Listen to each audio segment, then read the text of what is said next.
Welcome to Making Leader Moves podcast, the show that brings you powerhouse Latinas together to discuss the challenges our comunidades are facing and the moves they took to prioritize joy in their careers. Spoiler alert, but also no surprise, they usually found joy within their comunidades that they built for themselves. Hola, my name is Yovana Rosales, your host here at Making Leader Moves, and I am so excited to be here with you all. On today's show, we are going to talk about how crucial y importante it is to hype yourself up and not give into certain body image stigmas that have been laid out for us by society and media. The person that I will be speaking to today is very special and near and dear to my heart. I'm here con mi little primita. Her name is Alejandra Gonzalez. She is a badass entrepreneur who graduated from the Paul Mitchell School. Oh my God, I'm about to start crying, y'all, because I was there when she walked through the stage to receive her diploma. Okay, we'll leave the tears for another day. Not the time. Not the time. And now she has her own beauty studio where she focuses on her expertise as a hairstylist, a nail tech, and soon to be lash installment queen. Get it, girl. We love that for you. She has worked on dozens of folks to make them not only feel beautiful on the outside, but from the inside as well. Hola, primita, and welcome to Making Leader Moves. I am so excited to have you on this show. I know I talked a little bit about your journey and where you are at now, but I really want to let the listeners and the viewers know who exactly you are and how you ended up becoming a hairstylist as well as a nail tech and being able to have your own studio all before the age of 30, which bad kudos to you, like mad kudos to you. I know it was not your original plan, but how did you get here? And I think it's important for us to focus on your path because you took the path less traveled by, and it was a little bit tricky for you since you did have to stand up to the people who love you the most, aka my tío, my tía, aka tus papás. And you had to fight for what you really wanted for yourself and for your soul and for your joy. So if you want to tell us how you got here, yeah, we'd love to hear. Okay. Well, thank you so much for having me. Of course. It's such a pleasure to be here. It's funny because when I think about it, I feel like I'm not that accomplished at all.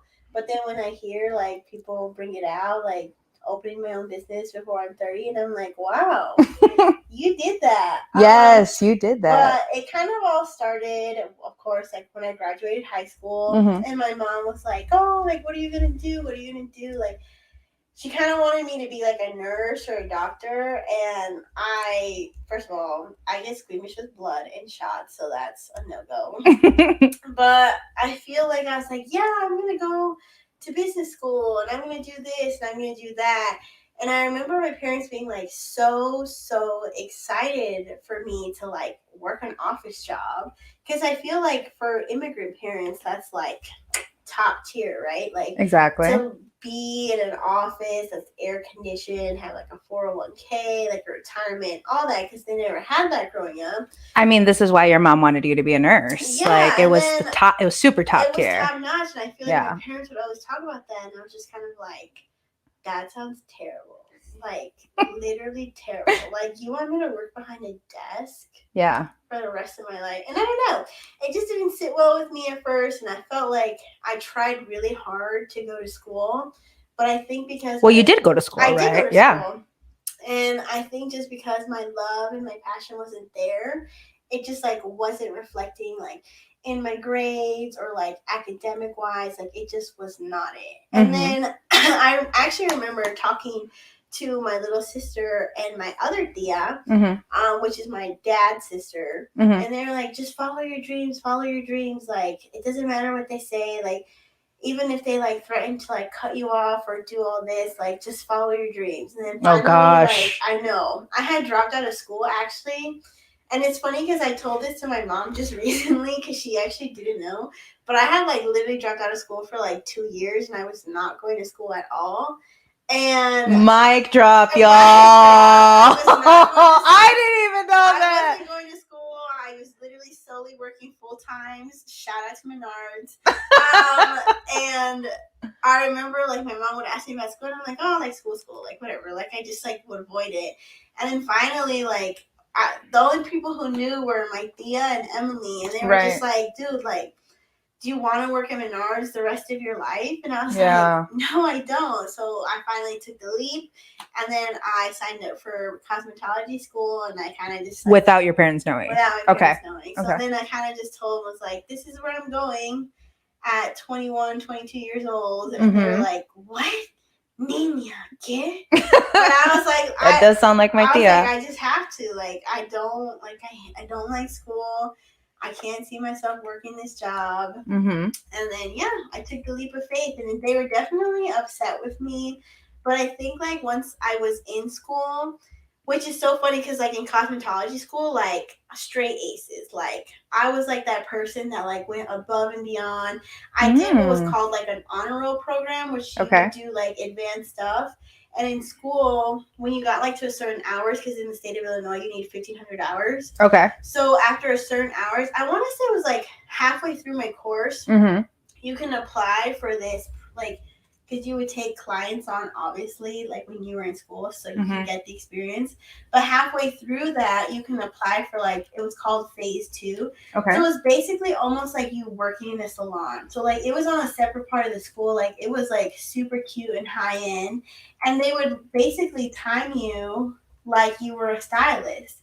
And not everyone gets into it, and I got into it. And for the last, like I said, I think the last, like, half of my schooling was that way. And I took it very seriously, like, my studies, because believe it or not, the state board for cosmetology is very much like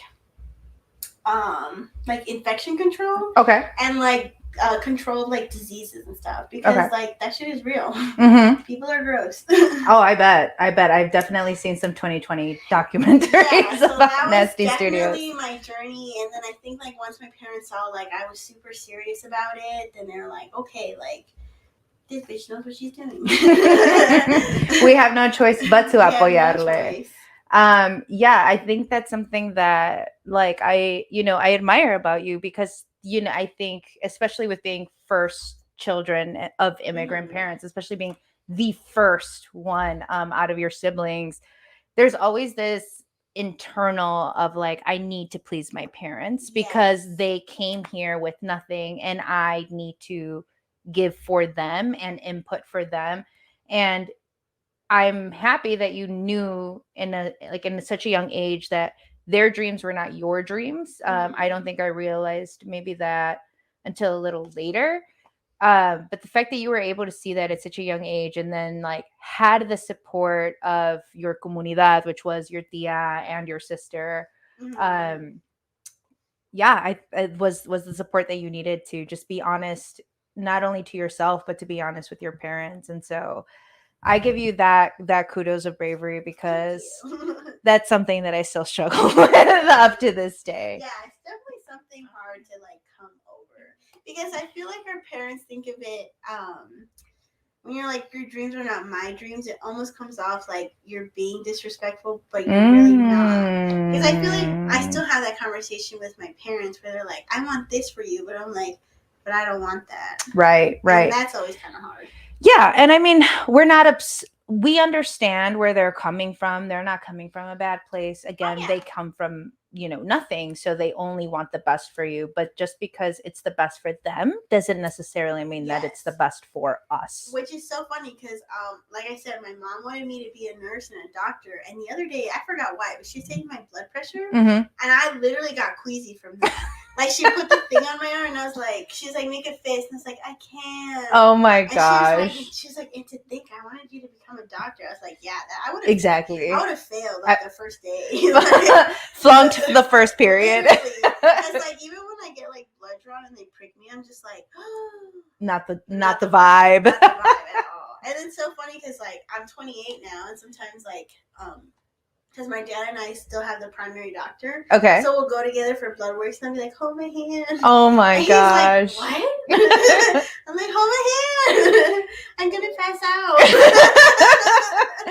out. Again, not the vibe. Not the vibe. But I can't do needles. I can. Awesome. Well, obviously, we talked about you graduating the Paul Mitchell School. You thrived. You have your own beauty studio.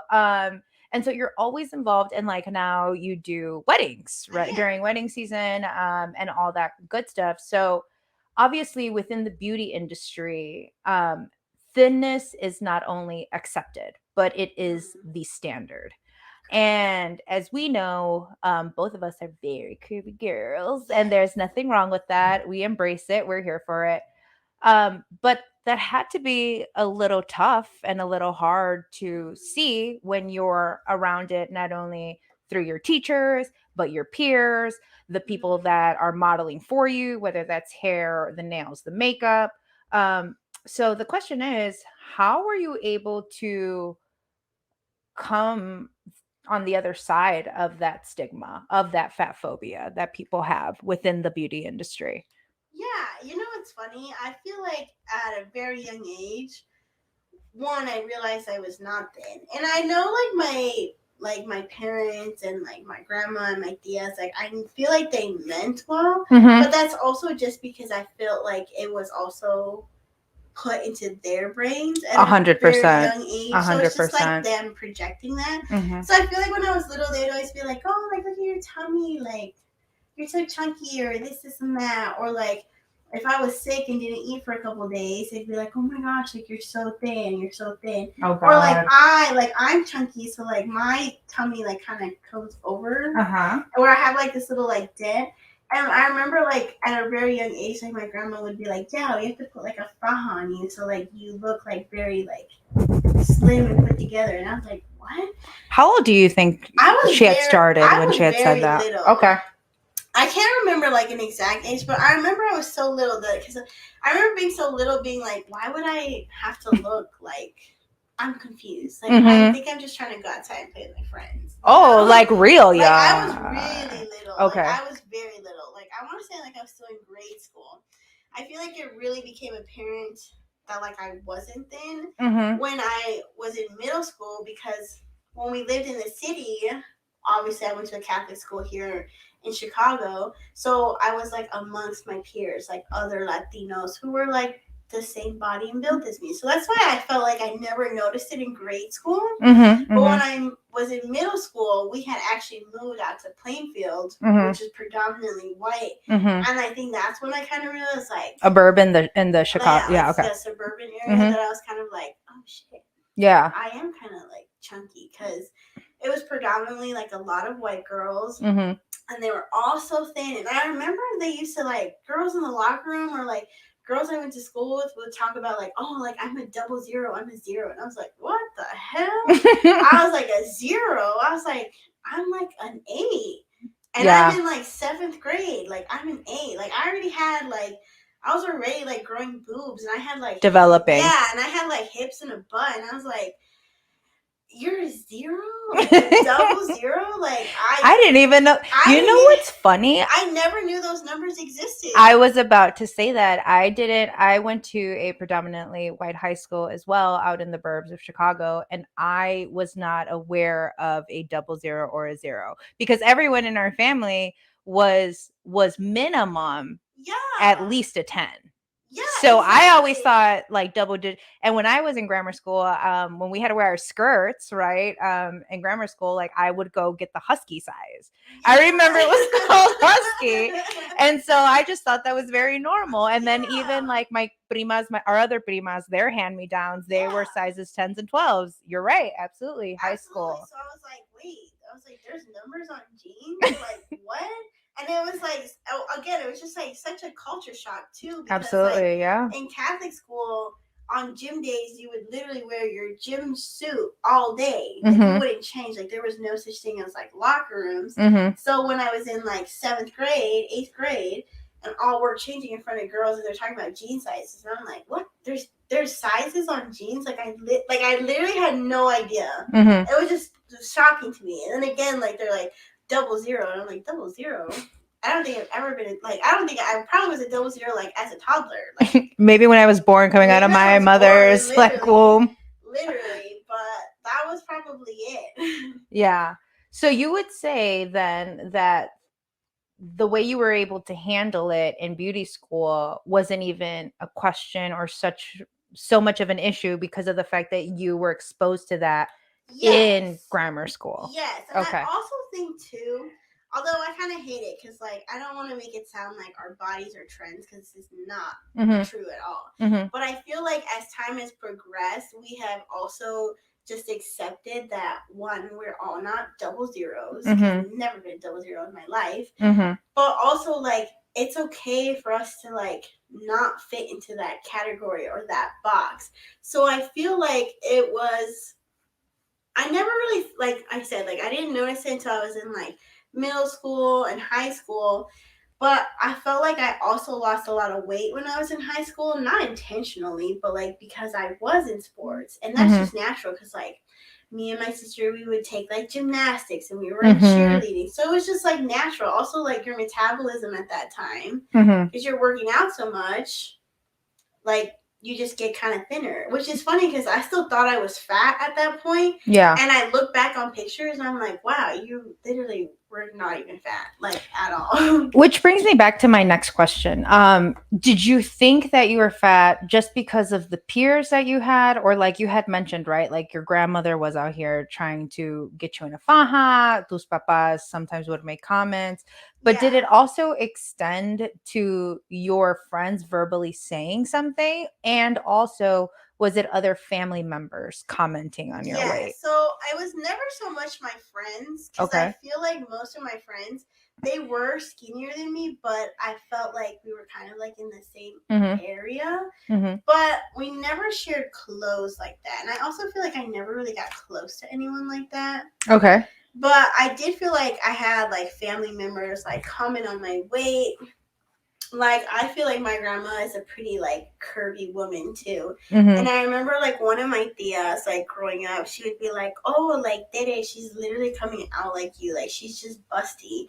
And I was like very little, like I was like a teenager, and I was like, I don't even know what that means. Like again, like I'm playing tag, I'm on rollerblades, what's happening? Like I just want to go play with my primas. Like we were just trying to go in the pool, like which not much has changed. But I also feel like because I was curvier, and at some point, like I do remember like being pretty chunky, and I remember like some of my tias would be like, like they'd tell my dad like, you don't have to worry about like guys liking her because she's like a chunky girl. Wait, you said familia would say this? Yeah. What? This like, is shocking to me. And it was crazy to me because when I heard that, again, I was so little, like I didn't really like. I did think about it, but I don't think I realized how much it affected me until I was older. And I would always wonder, like, when guys would like me or like talk to me or like flirt with me, and I'd be like, wait, you like me? Like, why? You know, maybe because I felt like I was almost conditioned to be like, absolutely, oh, guys are not going to like you. Ooh, but on the contrary, that's actually a good way to put it, because you know what? All of the, like you said, you were so young that you didn't understand, but at that point, but maybe you did intake that. And then it came out to like when you were blooming, and then all of a sudden you're like, wait, do you like me for me? How can you like me for me? I'm not thin. And so that's where the self-worth, the self-sabotage, the insecurities pop in. And like you said, it wasn't until you got older, and that's kind of effed up, because that's when you don't want to be having, well, you obviously never really want to be having insecurities, but we're all human beings here, like, and we do that. Yeah, that's terrible. I didn't know some of our tias were doing that, and that's pretty fucked up. So I am so sorry that you went through that. Again, I didn't realize it at the time until like later on. Well, I didn't really realize it until like I was actually an adult, and I was like, damn. You know what? Like that was really like a fucked up thing to say to like a teenager. Absolutely. Because you know, like I said, like at that point, like I was so young, and not that I was naive, but it's like, you don't think about those things when you're little. No. I feel like it's completely like conditioned and embedded into you. Yeah. Because I never thought in my life like, oh, this guy's not gonna like me because I'm chunky. Like, not until someone put it in my head, then I was like, oh my god, he's not gonna like me. Yeah, that's terrible. So having said that, when did you realize, right? So you're talking about all these insecurities Mhm. now that are stirring up, that are coming up. You're not sure if folks like you because of who you are, or now you're like, Mhm. how can you like me? Because I'm a little bit more on the plus model size. Yeah. And again, not our Abercrombie and Hollister 00 models. Um, Yeah. what was it, or when did you realize, and what made you realize that you were more than just your weight? I think what's so funny is I think a lot of it kind of goes back to like when I started going to beauty school. I feel like Mm. that phase, whenever I talk about it, it's always such a transitional, like spiritual, transformative stage for me because one, I like completely changed career paths. Like I went from Mm-hmm. like going to business school to, doing hair, which is essentially still kind of on the business side, but, Mm-hmm. it's kind of different. And I think when I went to school, and I really appreciate Paul Mitchell for this too, is because they have so many like programs where they talk about like acceptance of like who you are, like Mm. living your truth, celebrating literally anything and anything in your life. So I felt like when I went to Paul Mitchell, they have what's called like guest speakers. So like every week, Oh, like okay. either somebody who had like a motivational book, like a life coaching book, or just people who run their own salons, like they would come in and like talk to us. And one of the biggest things that I feel like everyone said, it was like, no matter like who you are, like you are special. Like don't let anyone ever make you not feel special. And I was just like, you know what? Like you're right. And then I think too is this is kind of where I started like reading a lot of motivational books, and I just realized like, after high school and you enter college, like granted, everyone like gains weight. Like I think it's very normal. Yeah, I mean, isn't it called the freshman 15? Yeah, Yeah, and yeah. there's a reason for that because you're not the same person you were in high school. Like, I'm 28 years old now. Like, my body should not look like the way I did when I was 16. Like, It's also, well, at least for me, like I yeah. could tell you exactly why I gained my freshman 15, right? It's like you are no longer doing sports because you're trying to, Become an adult. yeah, pay for your college. You're trying to help Yeah. your parents pay for college. So you either have one or two part-time jobs, you're running around, you're on a bus, you have to get the fast food. I mean, we're all partying and we're just going to leave Party. it at that Yeah. at Like, that your sleep age. schedule's not like, you're not that Exactly. person. You don't have a schedule. Like you said, No. you're adulting. You're adulting. And I think one of the books I read too, which is funny because I can't remember the book what it was, Mm-hmm. but they even talk about like you're not the same person that you were when you were in high school. And I feel like a lot of people do that where they're like, oh, when I was in high school, like I weighed this much. But it's also like, okay, like you're 32 years old, girl. Like you're not supposed to look like what you did in high school. Like high school should not be your peak that you're looking back on. Because I think of myself Yeah, now. let's remember some of the parents out there in the Yeah, world I about know, that because absolutely. But I I think know about them. it, I think about it now, and I'm like, I love the stage that I'm at now. And it's not that I don't like the high school stage of me. I still love her, but like who I am now is who I am now, and we're just only getting better with age. That's how I think about it. Aging like Aging like fine fine wine. wine. I love to hear it. Yes. Cool. So, what tools and resources can we use to make sure that we are on the right path of body with our body image journeys? Um, like, what do you like? If you could name three moves that we should do, like now, starting today, to help us improve our body image, what would you think your advice would be? Honestly, I feel like one of the biggest things for me, and it's so funny because my sister always says, as I look at the mirror quite frequently at myself, and she thinks that I'm looking at myself like in vain, Mm-hmm. and I'm not. Well, one, I'm a hairstylist, so there's a mirror in front of me literally all day, 24/7, and there's a mirror in my room. And it's not that I'm looking at myself to be vain, but I'm looking at myself because I'm like, I'm fully aware of what I look like, you Mm-hmm. know? And I feel like for my sister, love her to death, Emmy, Mm-hmm. I feel like she's in that transition right now where she's like, I don't want to look in the mirror because I don't like what I see. And I'm Mm-hmm. like, you shouldn't I've feel been that. there. Yeah. And I've I'm been like, you there. shouldn't feel that way because You are a beautiful person inside and out. No matter how much you weigh or how skinny you are, like you are a beautiful person. And I remember actually, literally this past holiday season, she's like, Aya, I gained like 5 pounds. And I was like, okay, and? Yeah. And she was just like, well, I gained 5 pounds. And I was like, it was the holidays and we've been drinking and eating like nonstop. Literally on Christmas Eve, we did not stop eating. Like the whole day we were eating. And then y'all came for Christmas. And then we came for Christmas. And then we still had our holiday party. And we had a holiday party. And I'm like, God. we've literally been like eating nonstop. And I was like, it's 5 pounds. I'm like, who cares? And I was like, and we can go to the gym. And I was like, and I don't say go to the gym like we're punishing ourselves. Mm-hmm. I say go to the gym because we're celebrating the fact that we can move our bodies and that we can be active and healthy because not everyone gets that opportunity to do that. So I'm like, it's just a number. It literally does not mean anything. And I think that okay, so that's one. It's what I was gonna touch upon with that is saying maybe like for me, right? Where I'm asking you to name 3. For me, what I started doing is not getting on the scale. Yeah, just don't. I just can't. Like I know what damage I have done. Yeah.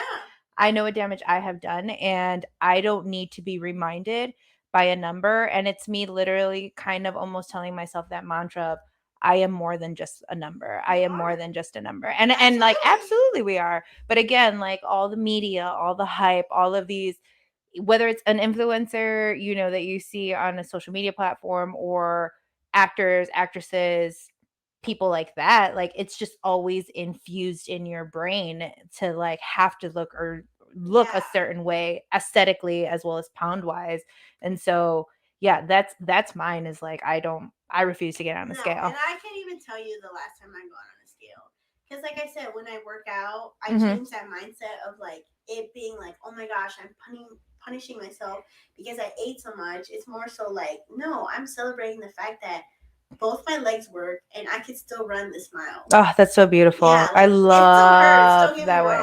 Oh yeah, no, of course. But like I'm celebrating the fact that I can move. And I think once I told Emily that, she was just like, okay, that makes sense. I'm like, it's 5 pounds. I'm like, stop looking at the number. Because then I feel like that's how like diets and like exercises don't work because you're so fixated on that number versus just going to work out to work out. Love it. I feel it. Yeah. And then my second one is again, I feel like I talk about this a lot with like my friends and my sister because I love her. Sorry, Emmy, we're just gonna use you as an example. Oh no. But sometimes like we'll go to the store and she's like, this is cute, but I'll like there was one time this romper that she wanted and it was like not in her size. And she was like, maybe I'll get it so like it'll motivate me to lose weight. And I was like, no, we can literally go find your romper in the same size and you're going to live your truth. Or in the correct size. Yeah, in the correct size, and you're going to live your truth now. So I think part of that goes back to like, don't wait to be like a certain size or being skinny to wear the clothes that you want to wear. Wear the crop top, wear the skirt, wear the shorts. Just pick the appropriate size so you're comfortable too. Because obviously, if you're not wearing the right size, like you're not going to feel comfortable or confident, and then people can tell that too. Yeah, I mean, I know I definitely have that my prima has. It's like, oh, well, I'm going to get it because it's going to motivate me. I used to be that person for sure. And I know my journey has taken a great step forward these past 2 years because I definitely know I have some type of body dysmorphia. I did, you know, and so I used to do that, and it's literally body shaming yourself, and it's not okay, and that's not right, and it shouldn't be accepted. And the fact that she has you in her corner and letting her know that it's okay to be a human being, and like, sure, you're working on you, whatever that means for you, but get it, like you can still celebrate right now, live your truth now, I think is a very powerful statement. And I think we need to hear a lot more of that because too many of us are living in that like, well, let me lose the 5 pounds. Yeah, or let me diet and not eat that much this week. Yeah. Yeah, no, you still gotta eat. On the contrary, I had 3 chocolate strawberries. I actually have mine here. I'm not gonna chew on it yet because you can hear it through the mic. But afterwards, ladies and gentlemen, I will definitely be getting in on that action. Okay, so that was your second one, and then your third, My third one. if you have. Let me think. What did I write down? Mm-mm-mm-mm. So, like, for example, for my, oh, go ahead. No, go ahead. I was gonna say, like, for mine, another one that I have is I love dancing, and Oh, yeah. sometimes I'll do it in the mirror, sometimes I won't. But I think just dancing for me like helps release those happy endorphins. Like it makes me remember kind of like the whole gratitude thing, which I think Yeah. is what I'm practicing this 2023. It's not body positivity, it's body neutrality, and that's what you were speaking on. It's being grateful for what you are, what your body is capable for. Like, Yes. thank you, lungs, for working Absolutely. and giving me the capacity to breathe in and out air so I could survive. Like you were saying, thank you so much, legs, for being here with me so I can train for that 5K or for that Shamrock Shuffle.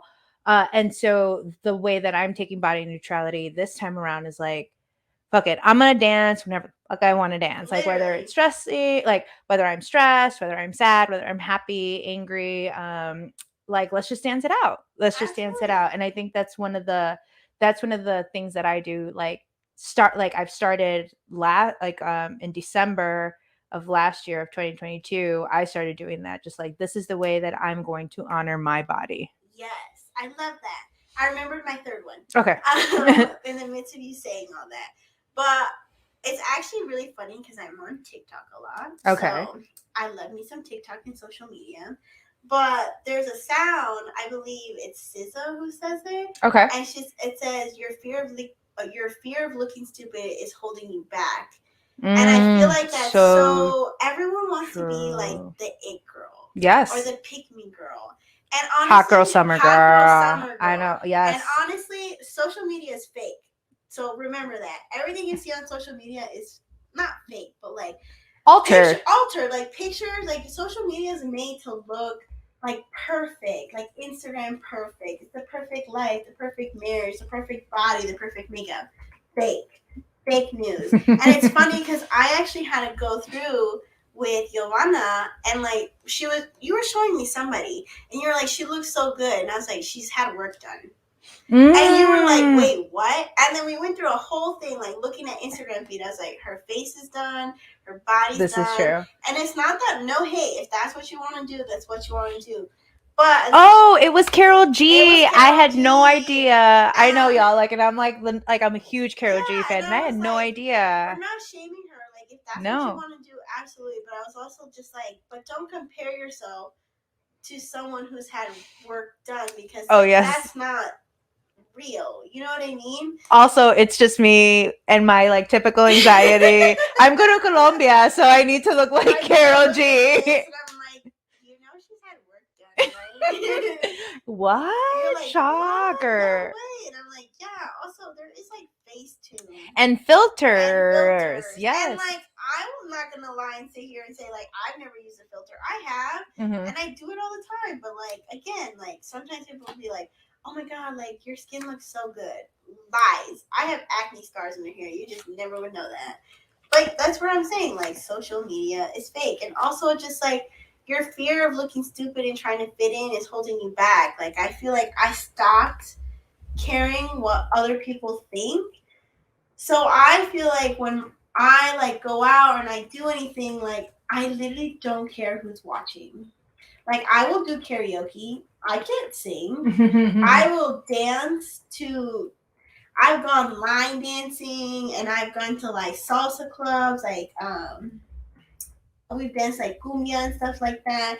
And I don't know the steps, but I'm gonna go ahead and be on that dance floor. That's one thing. I've gone to weddings where I literally know nobody, and I'm on the dance floor versus like the couples or like the people who were invited. And it's so funny because they're like, oh my gosh, like you just like killed it. And I'm like, yeah, because I'm never gonna see any of you guys ever again. So like, I'm gonna drink and I'm gonna dance, and I'm gonna grab somebody's wife and they're gonna dance with me. Hey. So I feel like, I don't know, I just don't care. Let people watch. And I get it, sometimes it's like very intimidating to have people watch you, but most of the time I feel like people are watching you And if they're hating on you, it's probably because they're envious. Just saying. Ooh, gem Yeah, drop. so I think that's like literally because I feel like again like social media, like you see all these people like they hate on there's so much like hate comments and just like people hating, and I'm just like you literally could just scrolled.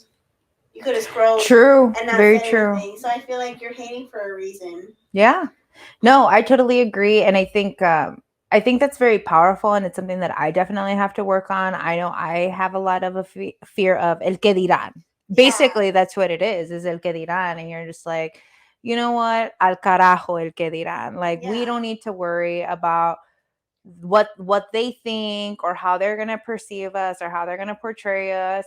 I'm gonna get up, I'm gonna shake my little toot toot, and I'm gonna have Yeah. fun, and I'm gonna go ahead and sing to this banger Yeah. while Go ahead I'm and sing the bang, shake. Johnny. I La mean, canción. shout out to la canción. Doesn't matter when or where, it's gonna happen. No, that's so beautiful, and I love that because I think you're right. I think a lot of us are holding back, and I include myself in that. And so it's funny because I actually had just DM'd a friend. I had posted a photo of myself because I recorded 2 podcasts yesterday, and I had like put, oh, what a productive day, and I didn't put a filter on purpose. And you And look really pretty. I like that one. thank you. Yeah. And so my girlfriend actually had DM'd me, and she's like, "Girl, like, what's the skin routine?" And I was like, "Oh, if only I told you. Like, I got my stuff at Marshall's for like $2." And I was like, "Oh, also, there's no filter." And she was like shocked, and she was like, "This is awesome. Like, kudos to you." And I told her, for the year of 2023, when it comes to my business, I don't want to be using as much filters as I did last year. And I think it's just because I want to get comfortable in owning who I am and like owning not only all the beauty that I have, but also owning the flaws. Like, yo, I'm 35. Like, yeah, no, people never guess that. but it's also like it's okay if I have my laugh. Like I laugh all the time. I'm always laughing. Like I know I'm gonna have a little bit of laugh lines. Like let me show that out there. And I'm getting to the point now too where like if I let go of my fear, I hope me being vulnerable enough will give the strength for other people to be like, oh, yeah, it's going good for her, but she's also flawed. Or like it's okay to have laugh lines. It's okay to have a little bit of ojeras on certain days because you're working or stuff like that. So I'd be giving raccoon so that's my I guess that's my own intention for 2023. It's like show up your most authentic self, your most real self without filters, and hopefully it will help people know that it's okay to like be normal because I don't think be normal. It's okay to not look like the cute noise filter or all the other filters that are out there. I do love me that cute noise. I mean, shout out to cute noise. But I'm gonna piggyback off your social media Absolutely.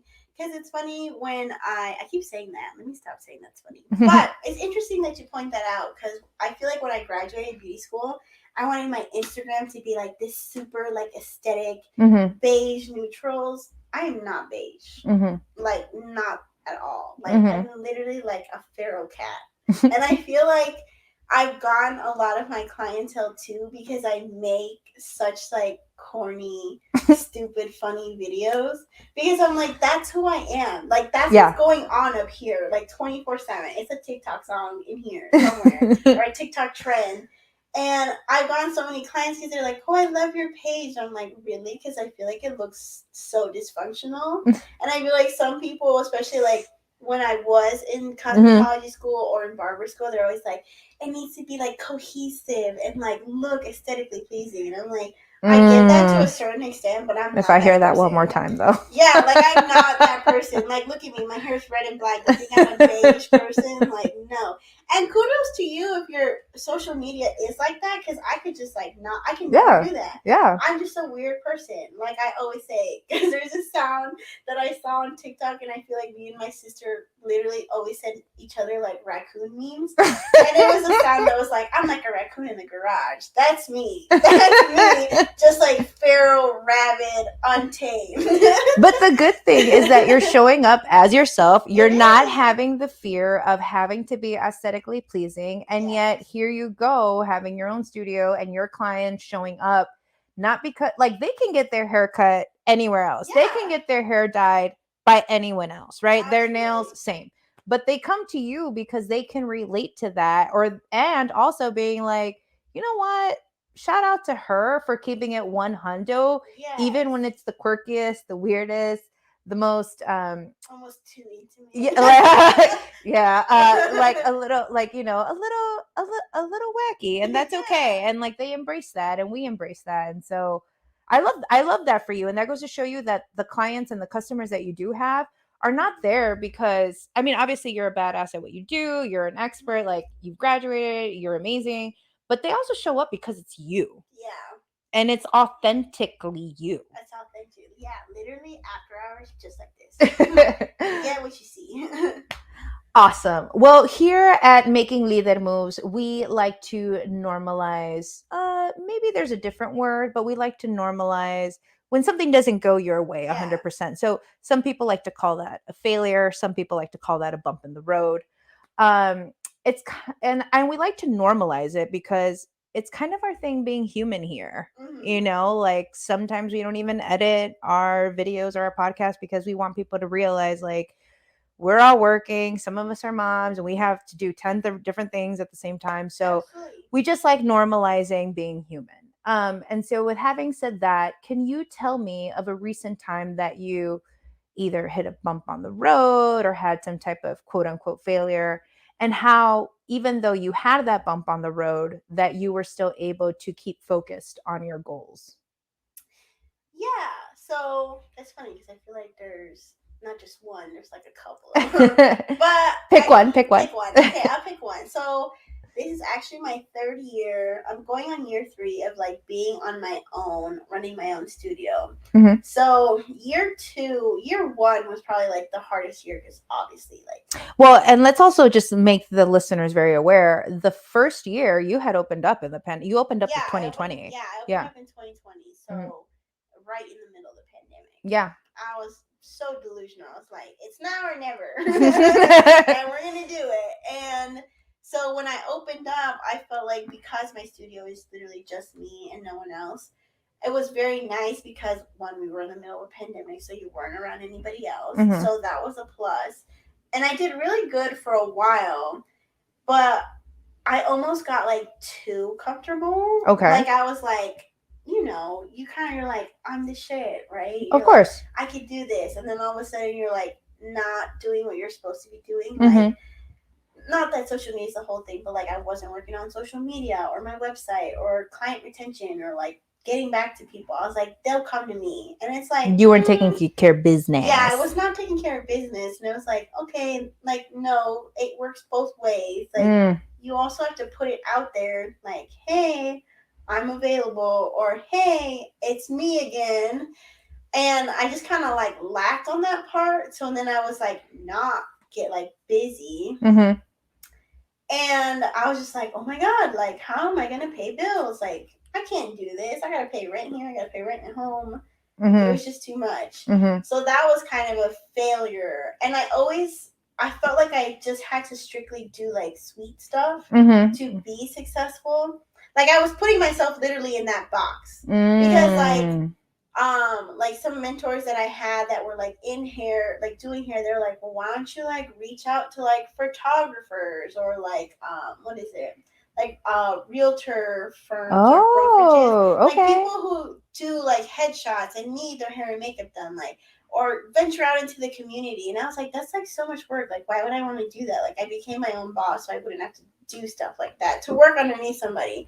Right. And then you know, I was struggling. And then finally, like, at the time, my boyfriend was like, I think you need to not think about it that way. He's like, you're not sacrificing your salon to work for somebody else. They're like, it's just another venture of having money. And they're like, maybe try to find something that's a little more like lenient, Mm-hmm. which actually worked out because bringing back to being wild at a party, at a wedding that I had went to, one of the bride's like family Mm-hmm. last minute wanted like hair and makeup done, but the people who were hired for it, which is Patty McGuire, by the way, they couldn't fit anybody to the schedule because it was like literally too late. It was like the day before. And because I was attending the wedding already, I was like, yeah, sure, I'll just do it. I'll bring my stuff. So I was actually working with a lady named Carolyn. Shout out to Carolyn because we love her. She Mm-hmm. was like, you have to work for Patty McGuire. Like, we do weddings, like hair and makeup, like literally basically from like April until December. Oh, wow. We're booked. Like there's a very short window of time that we're not busy. And I was like, yeah, like that's not a problem. And I remember emailing Patty, and this past year was the first year that I worked with her, and like, oh my god, like I love Patty so much. I feel like she's just an amazing, I don't even want to call her a boss because she doesn't feel that way, but she feels just like a great mentor and leader. Like Mm-hmm. she's just so inspiring. And I was just such a privilege to work with her and to be a part of these weddings and just like meeting all these people and like all this like community connections. And I'm like, wow, I almost missed that opportunity because I didn't want to venture out outside Mm-hmm. of like my suite. And Mm-hmm. now I get to do both those things. Like I Love get to it. have my suite and I get to have this bridal stuff with her. And I was Mm-hmm. like, wow, so just kind of like venturing out of that. And it was like, I thought I was being like, I thought at some point, like, I was like, oh my God, I'm going to have to close the doors Mm-hmm. because I don't have anything. And I was just putting myself in that box when I shouldn't have. Right. No, and you know what? If anything, it was definitely a learning experience for you because, like you said, you really thought like, "Oh, it's my studio. I am the Yeah, shit. All these clients are coming to me." But you didn't even realize that there was so much more to you just having your own studio and doing hair in your own studio. absolutely. You didn't realize that you like the realtor thing. Like I would have never thought about that, you Yeah, know. And so just and then like these bridal parties and like this is what you do now sometimes and then sometimes you work in your studio and the fact that you have now your own connections and your own mentors and then you've become mentors to other women that are barely yeah, starting. I have. And I that's think been it's full so circle and exciting. it's so beautiful, and so we love that for I you. do too. I love that. And it's funny because I feel like a lot of my friends now who have studios, and I'm like, what do you need? What do you need help with? Like, I will Mhm. help you. So you don't have to do this by yourself. I promise. And like right now, The power of community, yes, the I'm power of not like, support. what's the word? I'm not like an expert. So I'm Yeah. not like, oh, you have to pay me. At some point, we will get to that point. But right now, I'm like, oh, you're starting off. I'm starting off too. I'm still new to this, but like, Let's let's learn help each together. other I love grow. that. That's Yeah, community. We I love love that. that. Awesome. Okay, so speaking of community, what communities do you find helpful to break the stigma of speaking on how our bodies or how we view our bodies in the Latino or Latina community? Is Hmm. there anyone that you specifically follow? I do have a few. I don't have anyone. I think mostly just like TikTok. I can't think of anyone like off the top of my head, Mm-hmm. but I think it's just like, which is so funny because a lot of my, oh my god, I gotta stop saying that. I keep saying that. But on my TikTok, I follow all these. Oh man, now I wish I like knew their names. But I follow like plus size models, and they're always just like, "This is what I'm wearing," or "This is what you should wear if you're like this body shape and this and that." And I think it's just so beautiful because they're like, yeah, like I'm a size 16. I'm like, oh my God, I'm a size 16. I'm like, but you look smaller than me. But I'm like, oh, that doesn't matter. Yeah. But I think that helps, like once you see it. And I think just a lot like affirmations and stuff. And believe it or not, Mm. I actually read a book and I have the quote here. Oh, we will get to that question, my Yeah. friend. So we'll come back to that. But I had a quote and it just really like made me think like, you know what? I am enough for like who I am. Yeah. I love that. Yeah, what are your people? So I do follow a few. I actually on Instagram, I follow this artist. She goes by Sony Artist, Mm-hmm. and she has these beautiful, beautiful pictures of women of color, specifically Latina women, and the art pieces that she makes are not only some of them are like positive affirmations, but like it's also just showing the beauty of our skin and showing the beauty of our body and showing off those curves, showing off the long hair, showing off the short hair, just like showing and embracing who we are. And I think that's beautiful because she puts it in such a way that not only is she showcasing body, but she also showcases like the nature of it. So like sometimes she'll have like a naked woman in the river or like Ooh, in the cosmic universe. Yeah. And so it's so beautiful. I also follow your dietitian BFF and your Latina nutritionist. And I think those are really dope because they have, you know, a lot of people I think get it confused, including myself before I started educating myself with these women that I follow. You know, just because it says dietitian or just because they have a great Instagram page, right? Because it's like aesthetically pleasing, and just because they're thin doesn't mean that they know what the hell they're talking about. And so the people that I had just mentioned, they have a lot of like, be careful if you're following this person, red flag. Or like they had this whole holiday campaign. It's like, don't tell me what to eat, or like don't step on the scale, sis, like you're more than just a number. Or they try to even break the stigma about certain things that we were told as you know, as you venture out of your culture when it comes to like jobs and your career. Oh, you're eating rice again? Or like, oh, you're eating pollo again? And you're like, oh yeah, like of course, like I make pollo and rice like 5 times a week. What else am I supposed to eat? But it's like, yeah, but it's like they're these dietitians are trying to break the stigma of like a a tortilla is not gonna kill you. Don't sacrifice the tortilla. Or like the arroz is not gonna kill you. Don't sacrifice the arroz. And so they're, yeah, and so I love them because they focus more on uh nutrition than what you're putting in your mouth, and then like breaking again just like that kind of fat phobia stigma. So I love them, and I learn a lot from them. So shout out to them. All right, awesome. So where do you find your communities to help support you, both virtually or in person? Virtually, a lot of just like, again, girls on TikTok, they just like pop up. And again, they just talk about like, like I feel like it's a very common thing right now. If you're not on TikTok, I'll explain. But on TikTok, Yeah, I'm not on it's TikTok. like what I eat in a day, and it'll be like these girls are like, I just had like oatmeal. But then What? I'm like, what? I'm like, sometimes I'd be having like the big breakfast from McDonald's. Like, what are you talking about? You just had oatmeal and a banana. But This is scary to me. This is alarming. But also, there's other girls that will like stitch the videos, which is like they'll show their first clip to that video, and then they're like, "Let me show you a realistic thing of what." Like a response, basically. Yeah, Okay, and got a it. lot of the girls are like, they're thick girls, but they're also like, but let's be real. She's like, I still eat Chipotle, like I still eat Yeah, of course. McDonald's, and I think that's so true. Like I said, like going back to the whole like social media is just like an interpretation of someone's like life. Just because what they're eating doesn't mean it's gonna work for you. And also, like, I like McDonald's big breakfast, and that's what I'm gonna eat today, not just a bowl of oatmeal. I'm gonna eat what I want to eat. Yeah, so I feel like I think that's why I appreciate my TikTok so much, is because I see so many demographics of women, and they're like, okay, well, that may work for you, but I am gonna go ahead and eat this Big Mac for lunch, or like, oh, this is what I eat today, and I'll eat like, or I'm eating better tomorrow, but just one of those things. Yeah. No, I feel you. I think for me, it's finally speaking about it, and speaking about it in safe places. Yes. Because in high school, it was something that I could never talk about. And then, especially, when I was in the corporate America, it's something that I definitely couldn't speak about.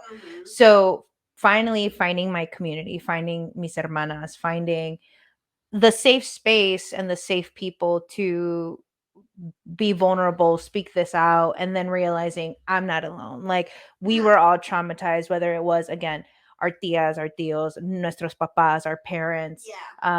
Even though we love them so much, our abuelitas, our grandparents, like we love them, but damn, like there was there was a lot of trauma there for sure, like you had mentioned earlier.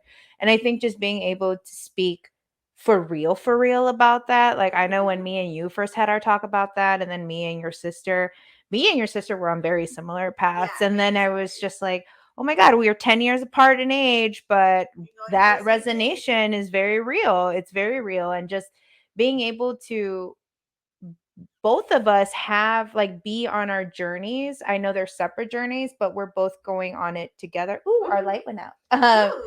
Um, let's see. So even though like we're both going on our separate journeys, like the fact that we're both in it together, the fact that we're both familia, the fact that we both understand the struggle, I think is very powerful because I don't feel alone. And then that's with your sister. And then with you, like every time I start getting into my head, you're like, well, she calls me Nana and she's like, Nana, like we cannot do this. We don't have the time. And you know what? And like the more we've hung out, right? Thing like that's one good thing that came out of COVID was that we hung out all the time. Is like you echándome porras, like being my cheerleader, literally being my hype woman, being like, we don't have the time for this. So like be fabulous. You are fabulous. And like you said, wear that jumpsuit. Oh, it doesn't fit. Like get the extra large. No one's gonna care. Like it's just a label that you know about, but no one's checking to see if you're the 00, right? So I like having you for sure. It has like opened up my eyes because seeing you be very carefree, very not living in the fear and being very nonchalant has definitely helped me come out of that fearful zone of like I am so much more than my weight in my body. So also, I am not the kind of person that's like, we're not gonna eat. I'm like, why are you not eating? And it's funny because sometimes I don't eat that much when I'm at work, but that's literally because I'm so busy. Yeah, it slips my mind. But don't you worry, because when I get off work, I'm like eating everything inside. Well, we've already ordered a pizza, and it's on our way. So we will definitely be doing that. Yes, after this podcast. All right. So in every episode, we ask our guests to recommend a book for our líderes. Can you tell us what your recommendation is?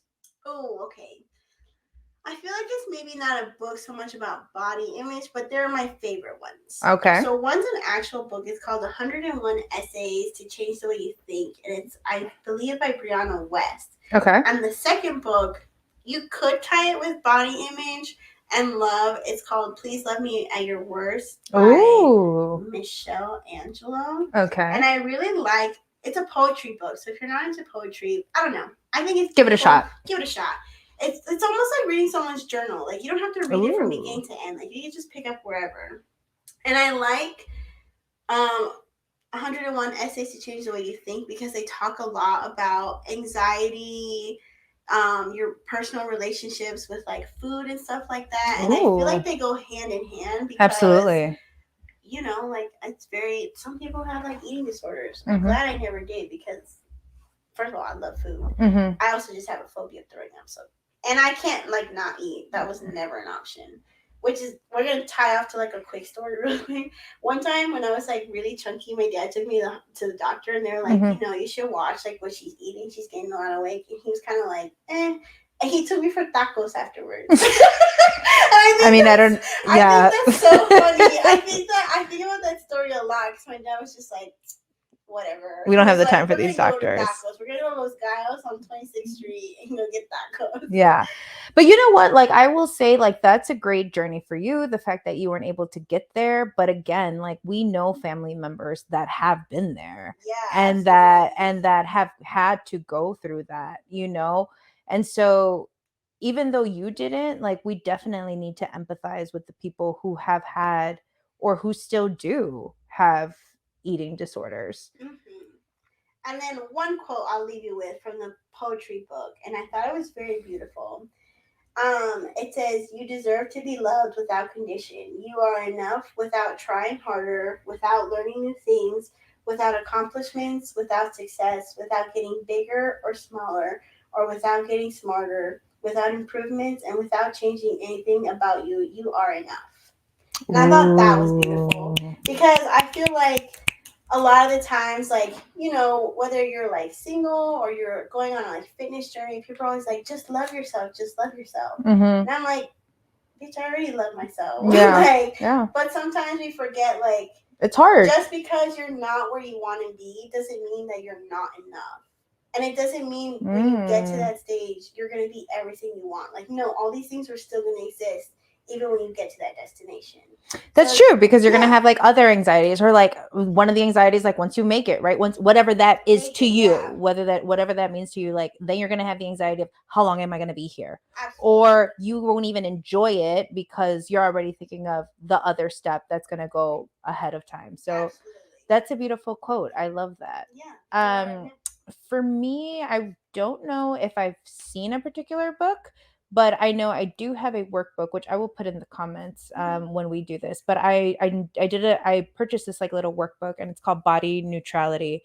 And again, it's like what we've talked about. It's giving gratitude to your body, not focusing on body positivity, not really focusing on body image. It's focusing on the functions that your body can do for you and all the magic that it produces daily. And I think that's very important, because especially like for someone like me, and I know I shared it with your sister, because if we get too fixated, like sometimes body positivity quotes don't work for me. Or so, right? Or like love yourself doesn't work for me.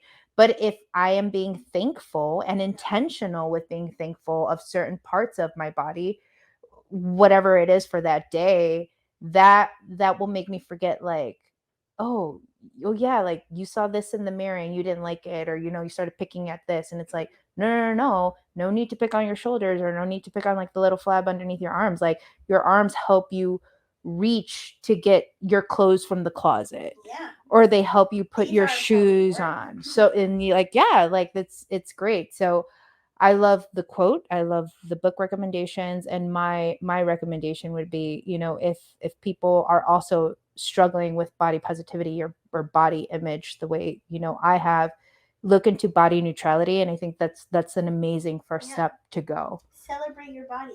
Celebrate your body. I've definitely cried at the gym, and people are probably like, "Oh my God, she's going through heartbreak," and I'm like, "No, I'm literally crying because I'm so proud of the fact that I ran right now." Aww. But I'm also just that person. Yes. I'm just like, and I'm like, I can't believe I did that. I wanted to give up halfway through that run. Oh, it's okay to wear your emotions on your sleeve. I know I do. People on the treadmills are like, what is wrong with you? People at the gym are probably like, how many times is this girl gonna cry? Don't worry about it. Stay your lane. Stay in your lane. Stay in your lane. Up the antics on you.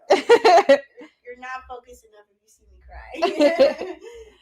Awesome. Well, thank you so much for your time, Prima, and sharing your expertise and your resources con the Making Leader Moves community. We really appreciate it, and all you do for Latinas and their general entrepreneurial well-being. How can our líderes follow you and keep up contigo? Thank you so much for having me too. Yes. You can follow me on Instagram at Ale_hairartist. Mm-hmm. Or you can follow me on my Facebook page, which is Alejandra Hair Artist, because Ale Hair Artist was gone, unfortunately. Mm-hmm. Or my TikTok. My TikTok's kind of like all over the place, but it's Ale Does My Hair.